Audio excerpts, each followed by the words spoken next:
bed occupation ratio kita masih di bawah 50% ya, masih tercukupi untuk bednya. Waktu itu mungkin ada jeda dulu untuk memindahkan dari IGD ke kamarnya. Dan melihat adanya tambahan kasus ini, tentunya saya sudah langsung membuat sebuah instruksi untuk meningkatkan kewaspadaan bagi masyarakat, terutama menjalankan prokes kepada masyarakat, kemudian menegakkan disiplin prokes. Saya sudah instruksikan Pol PP dan berbagai dinas untuk betul-betul mengarahkan lingkungan dinasnya, binaan dinasnya, dan masyarakat menerapkan protokol kesehatan.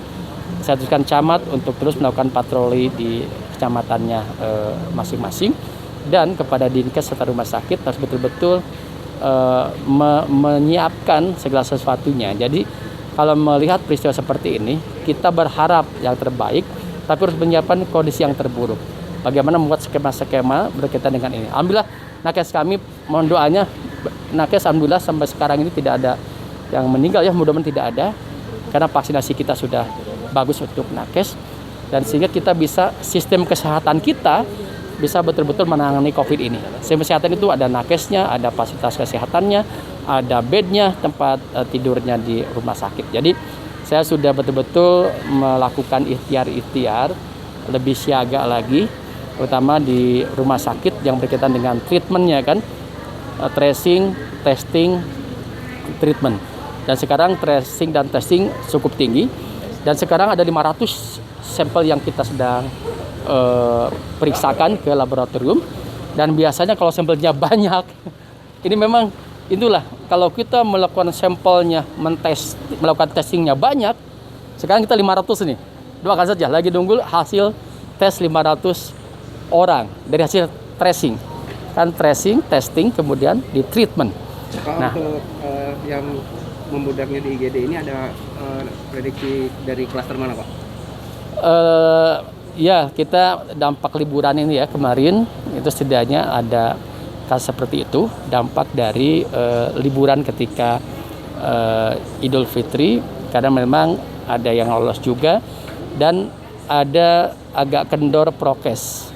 Sekarang kami tekankan lagi prokes di perketat, walaupun ada pandemi fatigue ya, udah pada lelah saya yakin, cuma inilah yang harus kita hadapi, yang kita selesaikan. Kemudian saya khawatir juga sekarang Sumedang sudah kuning mentahir sebenarnya.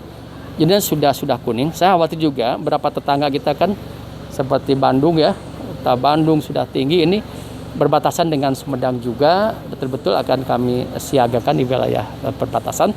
Tapi yang jelas kami sekarang sedang berupaya keras memobilisasi modal sosial kami, mengkonsolidasikan birokrasi kami untuk bersama-sama disiplin menerapkan protokol kesehatan dan melakukan testing, tracing, dan treatment dengan baik. Kemudian sistem kesehatan kita dijaga betul-betul terpenuhi, nakes terpenuhi. Jadi saya sangat betul-betul malam itu selalu nelfon Pak Direktur Rumah Sakit. Bagaimana kondisi rumah sakit, bagaimana kondisi ketersediaan tempat tidur, berapa orang yang meninggal.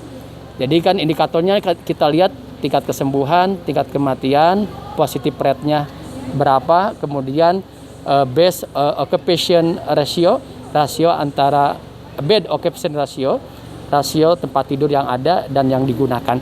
Ini insya Allah kita masih di bawah 50%, jadi masih tersedia. Tapi kami akan buat skema-skema terhadap kemungkinan yang terjadi ke depannya. Saya mohon ya, kita sudah udah tahun kedua ya menghadapi COVID ini. Saya merasakan kita sudah lelah untuk itu, tapi COVID masih ada. Saya minta semuanya jangan kendor untuk tetap menerapkan protokol kesehatan. Pakai masker, cuci tangan pakai sabun, jaga jarak, hindari kerumunan, dan batasi mobilitas sosial. Termasuk saat ini saya sudah menginstruksikan staf SKPD untuk melakukan work from home kembali dengan skala yang lebih banyak. Ya. Pak, turun Pak.